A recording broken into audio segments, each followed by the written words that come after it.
Tinanggap ng mahigit 950 internally displaced person o IDP sa Marawi City ang livelihood assistance mula sa Bangsamoro Sagip Kabuhayan Program bilang suporta sa tuloy-tuloy na pagbangon ng mga naapektuhan ng Marawi Siege noong 2017. Ang PBP story sa report.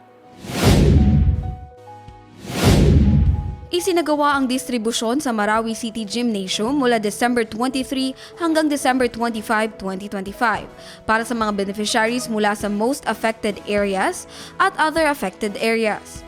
Bawat beneficiaryo ay nakatanggap ng 15,000 pesos na seed capital na magsisilbing panimulang puhunan upang muling itatag ang kanilang kabuhayan at paunlarin ang sariling kakayahan.